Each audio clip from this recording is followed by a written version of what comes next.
February 24, 2023, at approximately 7:40 a.m., an alarming 911 call came in from a home in Herndon, Virginia. But what should have been a clear cry for help quickly turned into an eerie silence. The dispatcher, hearing only muffled moans, listened in confusion as the line suddenly cut off. But just 15 minutes later, a second call came in.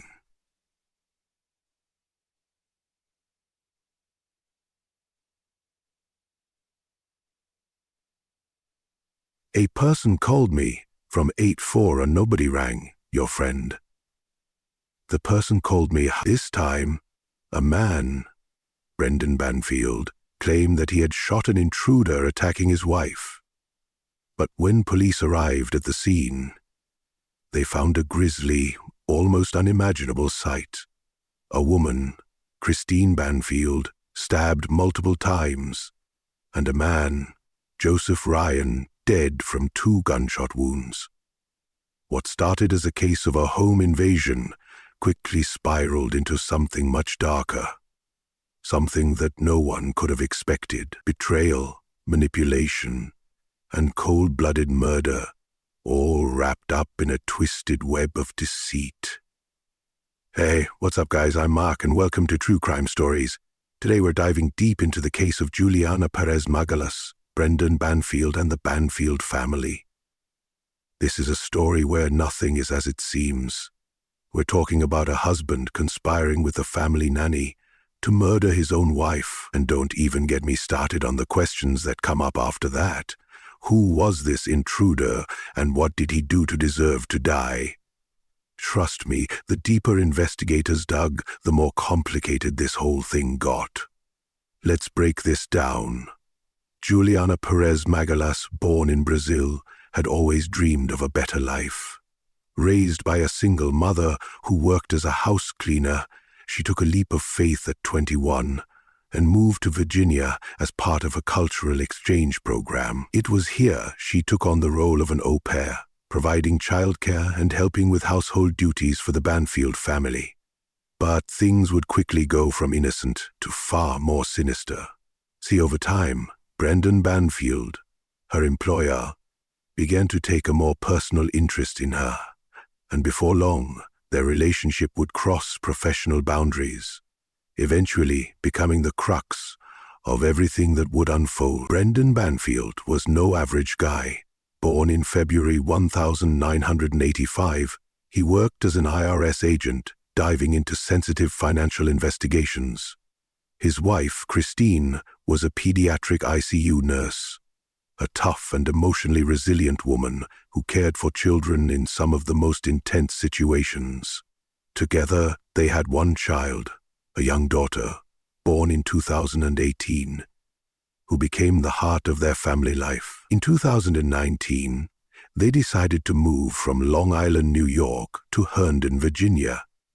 They bought a massive 5-bedroom home for $799,000, clearly ready to settle into their forever home, hoping to provide a stable environment for their daughter.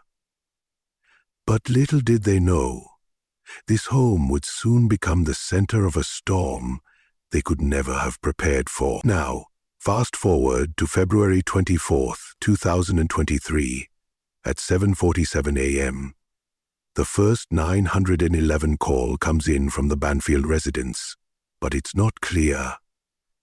All the dispatcher hears are strange, muffled sounds. Then the line cuts off. Just 15 minutes later, Juliana calls again, and this time, Brendan takes over, claiming he shot an intruder who attacked his wife. When the police arrive, they find Christine, aged 37, in the master bedroom, covered in stab wounds. Not far away, Joseph Ryan, aged 38, is found dead from gunshot wounds, one to the head, one to the chest. But that's where things start getting real weird. Christine is rushed to the hospital, but doctors can't save her, and she's pronounced dead. Joseph Ryan, already gone, right there at the scene. Now investigators start to dig into Juliana's version of the morning, and man, things are starting to look a little off. Juliana claimed that she left the Banfield house shortly after Brendan went to work, intending to take the Banfield's young daughter to the National Zoo. But, plot twist, she claims she forgot the packed lunches, so she turned back around. That's when things get even more bizarre. As she pulls up to the house, she notices a strange vehicle parked in the driveway and a man she doesn't recognize entering the house with a bag. At this point, things really start to unravel. She tries calling Christine, no answer. Then she calls Brendan, telling him about the strange situation. So, Brendan rushes back home. When he gets there, he and Juliana go inside, and they find themselves in the middle of a scene right out of a horror movie. Joseph Ryan is in the master bedroom, holding a knife to Christine's throat. That's when Brendan draws his service weapon and shoots Ryan once in the head. Then, hold up, here's where it gets even crazier. Brendan tells Juliana to grab another gun from the bathroom safe. She does, and fires a second shot at Ryan. She says she wasn't sure if she hit him, but plot twist again. She did. Right in the chest. But here's the problem. None of this adds up. The stories from both Juliana and Brendan don't match up. The timeline, inconsistent. The actions, off. And the more detectives dug into their story, the more they started to ask, what the hell really happened here? And let me tell you, the deeper they went, the crazier it got. So who was this Joseph Ryan? What was he doing in the Banfield home that day? Was he really just some random intruder, or was there more to the story? Buckle up, because as investigators kept digging, they started to uncover some chilling, unsettling truths that completely flipped the case on its head. And believe me when I tell you, this is only the beginning. Christine's picture, and then the blatant tampering of evidence and an attempt to frame Ryan by smearing Christina's blood on him. The investigators realized the story was much more complicated than what it was made to look like. All guns pointed toward Juliana and Brendan, both of whom claimed their actions were in self-defense. And, hold up there, Zena said, pointing, nothing else, after several months of investigation, that could only complicate the case. The Law Enforcement Service's needle fell on Juliana in October 2023. She was arrested and charged with second-degree murder and use of a firearm in connection with the death of Joseph Ryan. The decision to charge Juliana stemmed from a combination of evidence and her role in the events of February 24, 2023. For Joseph Ryan, the decision to charge Juliana stemmed from a combination of evidence and her role in the events of February 24, 2023. She was arrested and charged with theft of Juliana's rifle and use of a firearm in connection with the death of Joseph Ryan. The decision to charge her with 2023 is evident in her 2010 paper. 23 investigators noted that she was present at the scene during the critical moments leading up to Ryan's death and provided conflicting accounts of her actions that morning. Juliana's narrative, which included her claim of leaving to take the Banfield's daughter to the zoo and returning for forgotten lunches, raised suspicions among detectives. They found inconsistencies in her story that did not align with the physical evidence collected at the crime scene. Additionally, forensic analysis and the deliberate attempt to frame Ryan using Christine's blood all but sealed the deal. For Juliana, the arrest unfolded on October 15, 2023. When law enforcement officials arrived at Juliana's residence, she was taken into custody without incident during her arrest. Officers explained the charges against her and informed her of her rights. Juliana maintained her innocence throughout this process, asserting that she acted out of fear for her life and believed she was defending herself. And Christina Banfield, from an intruder, following her arrest. Juliana was transported to a local detention facility where she awaited processing. Her initial court appearance was scheduled shortly after her arrest.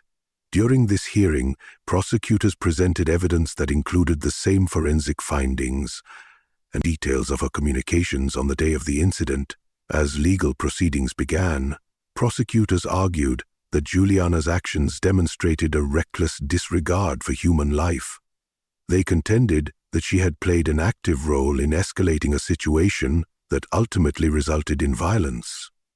The case against her continued to develop as investigators worked to gather additional evidence. While preparing for a trial, if you're wondering why Brendan was not arrested here, is an explanation. Law enforcement officials saw Brendan's shooting of Joseph Ryan as protective, as per Brendan's claims. He was threatened by Ryan the intruder, and if he had not acted as fast as he did, Ryan would have killed his wife with the knife he had around her neck. Juliana's deliberate attempt to shoot Ryan after he had already been shot by Brendan was seen as a second-degree murder once Juliana was arrested. The focus shifted to Brendan Banfield, but there was a lack of evidence to build a case against him. But the investigators did not give up. What they found out next was shockingly devastating. In August 2022, Juliana Perez Magalas moved into the Banfield home as a live-in nanny. This arrangement marked the beginning of an affair between her and Brendan Banfield. The dynamic of their relationship evolved quickly, as both individuals found themselves drawn to each other amidst the responsibilities of family life. Fast forward to October 2023, when investigators began uncovering evidence of this affair during their ongoing inquiry into the events surrounding the deaths of Joseph Ryan and Christine Banfield. The discovery of the relationship raised significant suspicions regarding potential motives behind the murders, suggesting that personal interests may have influenced the actions taken that fateful day. During a search of Brendan's bedroom, law enforcement officials found several notable findings that further implicated him in the unfolding narrative. Among these discoveries were framed photos of Brendan and Juliana, including a personal connection that went beyond professional boundaries. Additionally, Juliana's long lariat was found in the room, serving as tangible evidence of their intimate relationship. The combination of these findings not only painted a picture of an illicit relationship, but also provided investigators with critical evidence to build a case against Brendan. The implications of this affair became increasingly significant as authorities pieced together the timeline and circumstances surrounding the murders. The relationship between Juliana and Brendan was no longer just a personal matter. It had transformed into a central element of the investigation, influencing how detectives approached their inquiries and shaping the narrative surrounding both individuals' actions. On the 24th of February, 2012-343, in mid-February 2023, just weeks before the tragic events of February 24, Brendan Banfield made a significant decision to purchase a Glock pistol from a shooting range. This transaction raised immediate red flags for investigators, especially given the timing. The subsequent homicides that unfolded shortly thereafter the purchase of a firearm, just before such a violent incident, suggested potential premeditation, leading authorities to scrutinize Brendan's actions more closely. Additionally, it was revealed that both Brendan and Juliana had traded in their phones for new models shortly before the incident. This change in communication devices sparked further suspicion among investigators. The timing of these trades occurring just days before the murders indicated a possible attempt to eliminate evidence or communication records that could link them to premeditated actions leading up to the incident.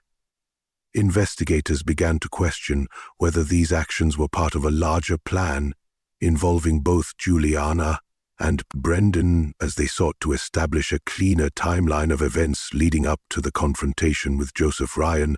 Even after finding substantial evidence against Brendan Banfield, the law enforcement authorities needed more. Hence, following Juliana's arrest, law enforcement officials implemented a strategy to monitor her communications while she was incarcerated.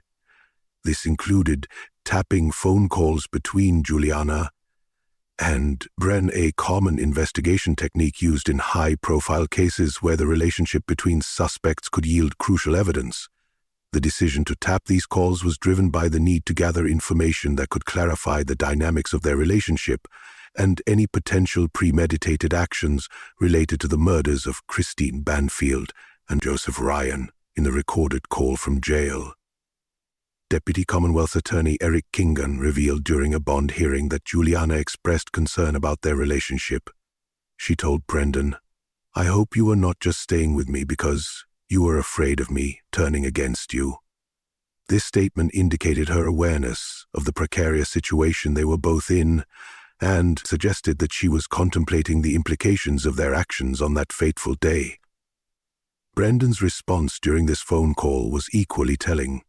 He allegedly instructed her to keep her mouth shut on the recorded phone line. This directive all but put the last nail in Brendan's coffin.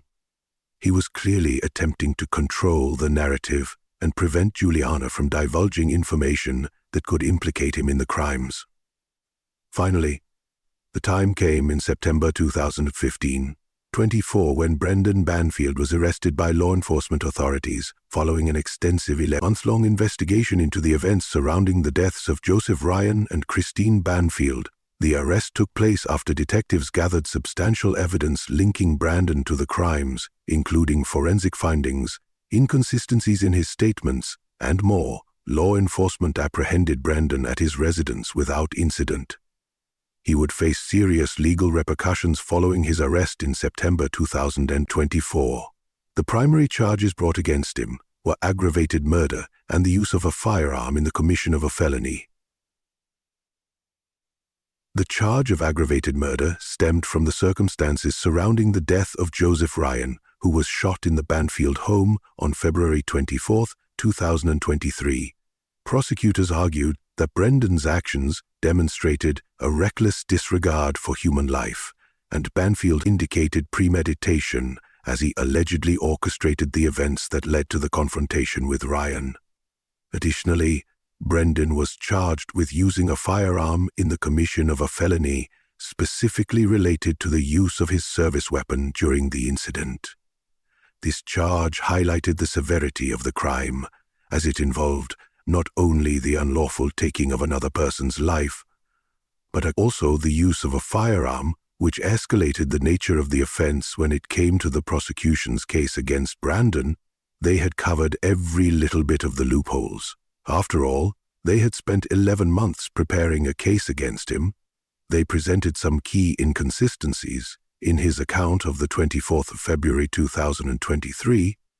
The first thing they brought up was Brendan's time and actions on that day. He left his house around 7:10 a.m. but did not proceed to work as scheduled. Instead, he parked at a McDonald's restaurant and remained in his vehicle, seemingly waiting for a call from Juliana. This suggested that he may have been anticipating the unfolding events rather than heading to his job. Then, there was the peculiar question of two 911 calls. Both were placed approximately, 15 minutes apart. During the first call, the dispatcher heard nothing but moaning, but never did Juliana mention she was hurt during the entire confrontation or in immediate danger. So, why was the first call blank? Only after 15 minutes of the first call did Juliana ask for help from the authorities. If the situation was this dire as they presented it, why was it not reported immediately? Maybe because they had not yet finished the job of putting both victims away, another key mistake made by Brendan, which the prosecution picked up on. was the retrieving of a second weapon. After shooting Joseph Ryan and blinding him, according to Juliana, Brendan asked her to retrieve a Glock semi-automatic pistol from a gun safe in the bathroom. This request was puzzling. If Joseph posed an immediate threat after being shot in the head, why would Brendan need Juliana to shoot him again? This inconsistency suggested a lack of urgency in their supposed self-defense scenario. "Why do you think Brendan asked Juliana to shoot Ryan with a second gun? Let us know your thoughts in the comments."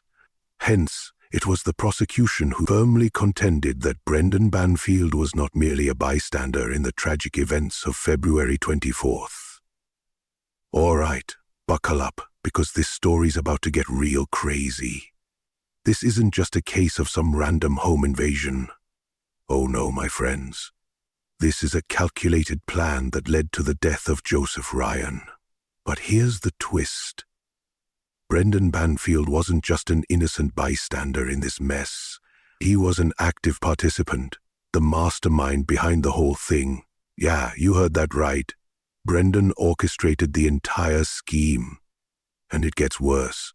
Investigators uncovered explosive evidence that blew this case wide open. It turns out that Brendan was the one who actually created and manipulated a fake profile on the fetish website FetLife under the name Anastasia 9.